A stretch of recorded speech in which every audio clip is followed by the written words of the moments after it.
Hello students, welcome to SSD Educational Classes and I am your instructor Kashish Mehra. Today we are going to take revisions of principles of management that we have already studied about in our previous videos.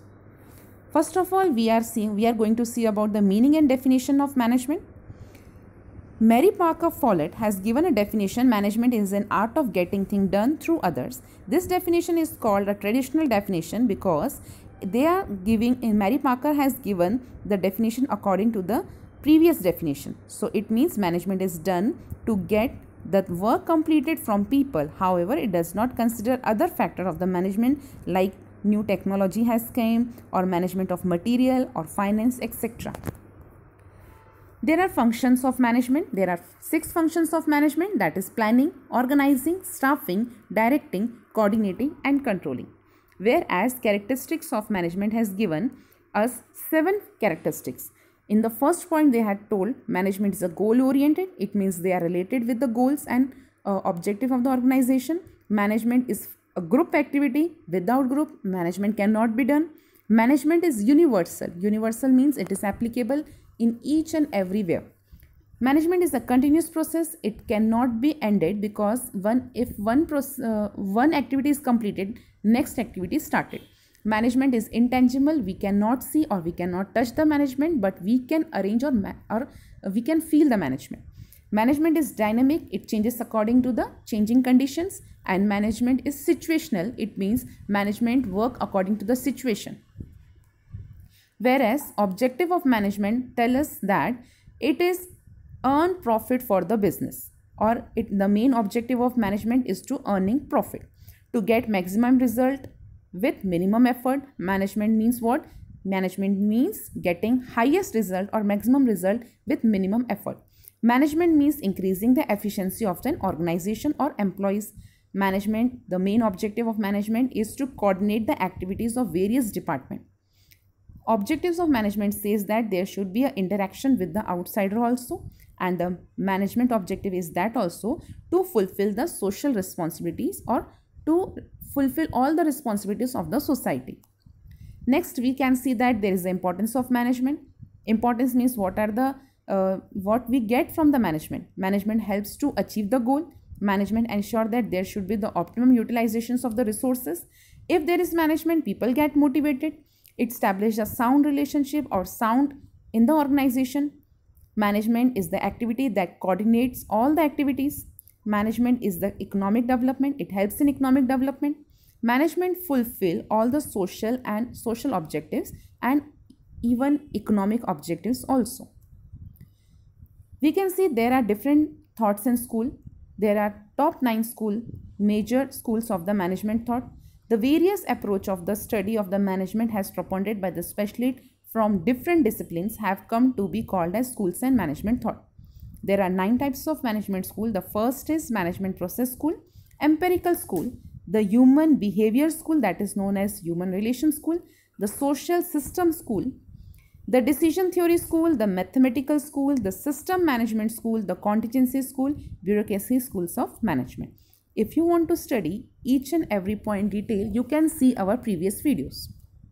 There are 6 top schools rather than 9 schools we have already studied, but other than that there are schools and their contribution. The top 6 schools are scientific management school, organizational school, behavioral school, quantitative schools and integration school and contemporary school. In that schools there are different authors and different economists who have given their views and their contribution. Principle of scientific management. Principle of scientific management has given us 6 principles, in which first principle says that development of science for each part of men's job, which says that there should be development and there should be a scientific way of selecting people so that men's job can be the people who are right person, and they should be appointed for the right place. Scientific selection, selecting, training and development of workers should be there. Third point says that cooperation between management and employee. In the principle of scientific management, Henry Fayol has told that there should be cooperation between management and employee. Division of responsibility and work should be there. There should be mental revolution, that is mental peace, so that we can give better condition to the employees. Maximum prosperity for employer and employees should be there in the organization so that they can give their highest productivity level. And other than we have see that there is Henry Fayol, and we have studied about the 14 principles of Henry Fayol. Henry Fayol has given 14 principles and had contributed in the management.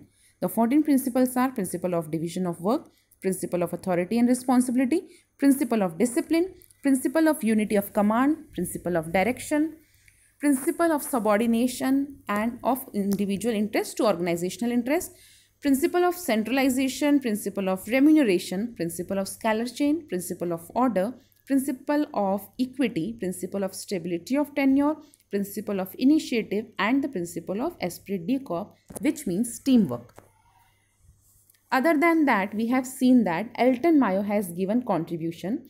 Some of the major contribution that was given by the Elton Mayo in the management was in the form of 4 theories or 4 approaches. He has given us 4 approaches, that is human relation approach, non-economic award, social man, organization as a social system. Mayo was the first person to plead for the understanding of worker problem to the context of growth of science and technology. He wished the management to understand the problem of worker and make the effort for redressal them. Other than that, we have seen Hawthorne study. Hawthorne study have given us 4 experiment in which we have seen illumination experiment, which shows about the light. In this experiment, we have seen that they have told us about the light provided to the worker. And by the experiment, we noticed that if we provide less light to the employer, not less than normal light to the employer, the productivity will be decreased. But by providing the higher light, productivity does not increases much. Rather than that, second experiment was on the relay assembly test room experiment, mass interviewing program observation room, and bank wiring experiment. There was a difference between unity of command and unity of direction also. Unity of command referred to the principle of management, which state that one command should be given or one order should be given from one boss only, whereas unity of direction shows that it is a principle which implies that all the activities should be done in the same direction. There should be one plan and one head. There is a difference between administration and management. Management says that an organized way of managing people and things in the organization is known as management, whereas the process of administrating an organization or a group of people is known as administration. Management is related with middle and lower level, whereas administration is related to top level. Management is related with executive level and administration is related with decision level.